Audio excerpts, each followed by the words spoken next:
નમસ્કાર બલદેવજી ઠાકોર, હું નીલમ વાત કરું છું મહામંથન મંતવ્ય ન્યૂઝથી.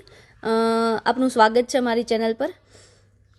સર, એક આપનું સ્ટેટમેન્ટ અત્યારે ગઈકાલે જે બહુચરાજીમાં એક બંધારણની સભા જે યોજાઈ હતી ઠાકોર સમાજની, એમાં આપનું એક સ્ટેટમેન્ટ છે તેને લઈને આપના વાત કરવી હતી.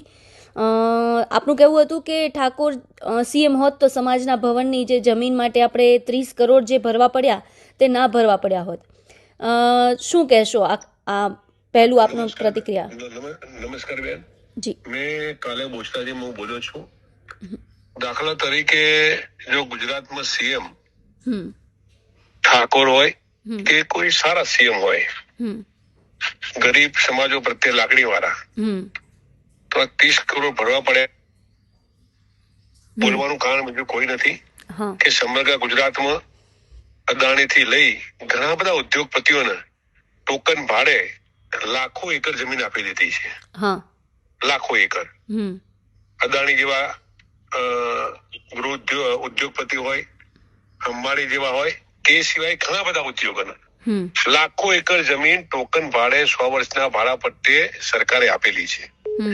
એમ જો સારી દ્રષ્ટિ વાળા મુખ્યમંત્રી હોય તો આવા સમાજોની અંદર શિક્ષણ માટે, જયારે શિક્ષણના હેતુ માટે જો જગ્યા કોઈ સમાજ માંગતો હોય, ઠાકોર નહીં, આ ગુજરાત રાજ્યની અંદર કોઈ પણ નાનો સમાજ શિક્ષણના હેતુ માટે જગ્યા માંગતા હોય તો સરકારે આવી ટોકન ભાડાની વ્યવસ્થા કરી અને ગરીબ સમાજના દીકરા દીકરીઓ ભણી શકે એટલા માટે આવી જગ્યા ફાળવવી જોઈએ.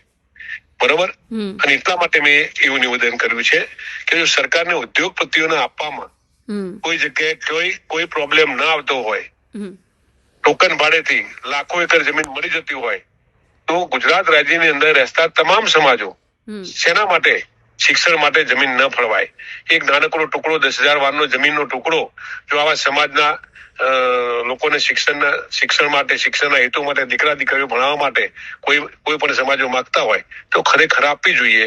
એના માટે હું આ નિવેદન કર્યું છે.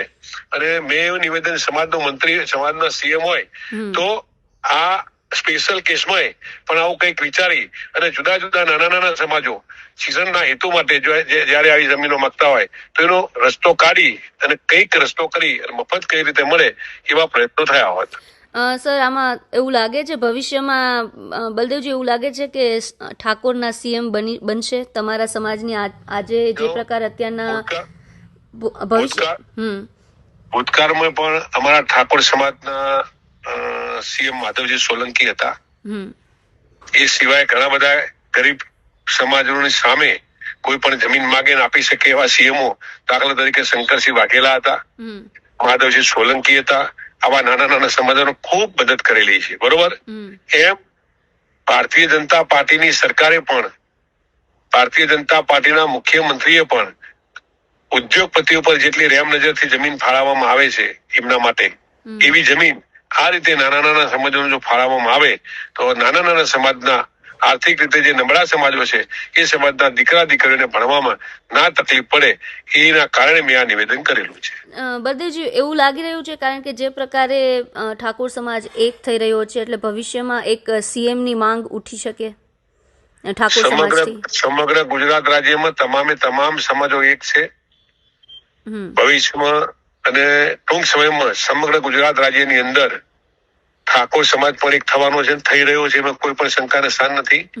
દરેક સમાજની ઈચ્છા એવી હોય કે અમારા સમાજના મુખ્યમંત્રી હોય તો સમાજને મોટા ફાયદા થાય અને સમાજ આર્થિક રીતે ખૂબ સદ્ધર બને, એવી દરેક સમાજની ઈચ્છા હોય. હું મારા સમાજમાંથી આવું છું તો હું પણ એવી ઈચ્છા રાખી શકું કે ભાઈ અમારા સમાજનો મુખ્યમંત્રી હોય તો સમાજની પ્રગતિ એ ઝડપથી થાય અને સમાજ આર્થિક રીતે, અમારો સમાજ નબળો છે તો આર્થિક રીતે બેઠો પણ ઝડપથી થાય. શેના માટે અપેક્ષા ના રાખું?